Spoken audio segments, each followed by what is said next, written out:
4 సార్లు ప్రాజెక్టుకు శిలాపలకాలు వేసిండ్రంటారు మంచిదే. ఫస్ట్ ప్రాణయితనే ఉండే చేవెళ్ళ చెల్లమ్మ అడిగితే చేవెళ్ళ దగ్గరకు వచ్చింది. శిలాపలకం వేయొద్దా? ఇవాళ వారి పక్కనే ఉంది కదా చేవెళ్ళ చెల్లమ్మ. ఎందుకు ఆ అక్క కూడా చెప్తలేదు హరీష్ నువ్వు మాట్లాడేది తప్పని? చేవెళ్ళ ప్రాజెక్ట్ ఆగిపోతే అక్కతో పాటు మేము కూడా ధర్నాకు పోయి ఆ లోపలికి దిగినాం కదా. వీళ్ళు వచ్చినాక దుర్మార్గం జరిగింది. చంద్రశేఖరరావు ముఖ్యమంత్రి అయినాక దుర్మార్గం జరిగింది.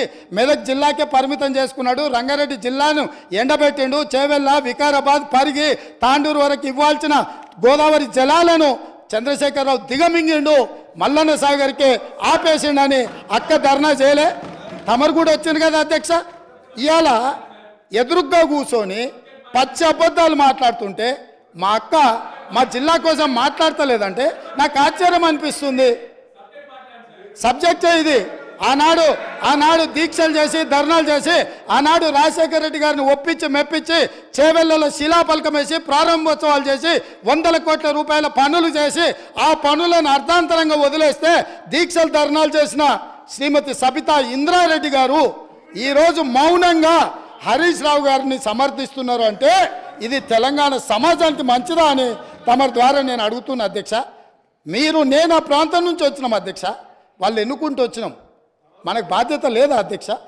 సరిదిద్దాల్సిన బాధ్యత మన మీద లేదా? ఎదురుగా ఉండి 6 అడుగులు నిలబడి ఆయన అబద్ధాలు చెప్తుంటే అక్క ఒక్క మాట కూడా తమ్మి ఇది తప్పు అని అనకపోతే ఎట్లా? అక్క అక్క అక్క అక్క అక్క అక్క బాధ్యత ఏంది? అక్క బాధ్యత ఏంది? తమ్ముళ్ళు తప్పు చేస్తే చెప్పాలి, తమ్ముళ్ళు తప్పు మాట్లాడితే సరిదిద్దాలి.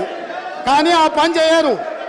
ఎందుకు అని అంటే రంగారెడ్డి జిల్లా ఎండిపోయినా సరే మన ప్రాంతం పడావు పడ్డా సరే ఇది అధ్యక్ష. ఆ స్కూల్ ట్రైనింగ్ అట్లాంటిది. నేనేం తప్పు పడతలేను. ఆ బడిలో చేరంగానే సిలబస్ అట్లా తయారవుతుంది. పెద్దలు మా శ్రీహరి గారు కూడా పాపం మంచోడు, విషయం అవగాహన ఉన్నాడు. కానీ ఆ స్కూల్లో చేరంగానే శ్రీహరి గారు కూడా పాపం ఒత్తిడికి లోనయ్యి వాళ్ళు ఏం చెప్తే అది చెప్పే పరిస్థితి వచ్చింది అధ్యక్ష. అందుకే అధ్యక్ష ఈ చర్చల కంటే కూడా నేను ఒక్కటే మాట అడుగుతున్న మిత్రుడు హరీష్ను.